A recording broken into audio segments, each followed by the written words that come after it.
சற்று முன் கிடைக்கப்பெற்ற மிக மிக முக்கியமான செய்தி ஒன்று வெளியாகி உள்ளது. உதயநிதியின் துணை முதல்வர் பதவி, எம்எல்ஏ பதவி அனைத்தும் பறிக்கப்படக்கூடிய நேரம் வந்துவிட்டது.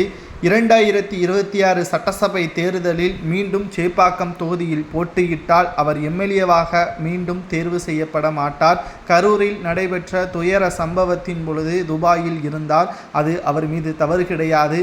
துயரம் நடந்த பிறகு துபாயில் இருந்து வந்து நேரடியாக போட்டோ ஷூட்டை நடத்திவிட்டு உடனடியாகவே மீண்டும் துபாய்க்கு சென்றது ஏன்?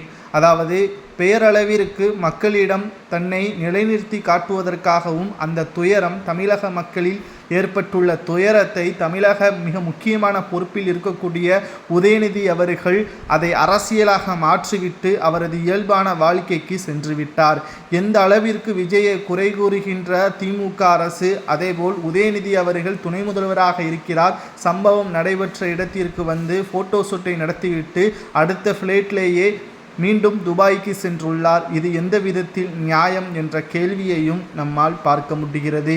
மேலும் குறை கூறுவதற்கு மட்டும்தான் உதயநிதி அவர்கள் செயல்படுகிறார். அவரது ஆட்சியில் நடைபெறக்கூடிய துயரங்கள், சட்ட ஒழுங்கு சீர்கேடு, பெண்களுக்கு பாதுகாப்பு இல்லாதது போன்ற பிரச்சனைகளை கேட்டால் அதிமுகவின் ஆட்சியை விட குறைவாகத்தான் நடக்குகிறது என்று கூறுகிறார். பிரச்சனையே நடக்கக்கூடாது என்றுதான் நாங்கள் கூறுகிறோம். ஆனால் அதிமுகவின் ஆட்சியை விட நாங்கள் பரவாயில்லை கூறுவது எந்த விதத்தில் நியாயம்?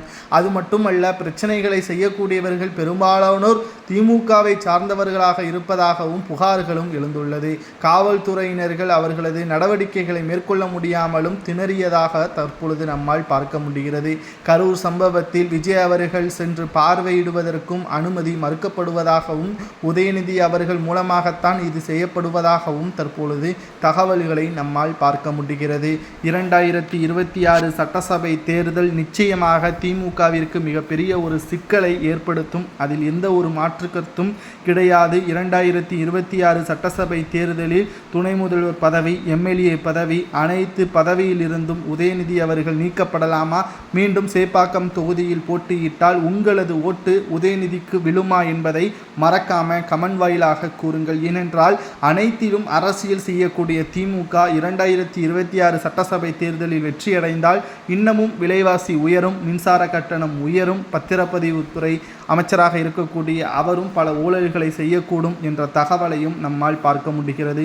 கிராமப்புறங்களில் ஓடக்கூடிய இன்னும் அரசு பேருந்துகள் செயலாற்றுவதற்கே தகுதி இல்லை என்ற தகவலையும் நம்மால் பார்க்க முடிகிறது. ஆனால் விபத்து ஏற்பட்ட பிறகுதான் அதை மாற்றுவார்கள் என்பதையும் நாம் இதன் மூலமாக தெரிவித்துக் கொள்வோம்.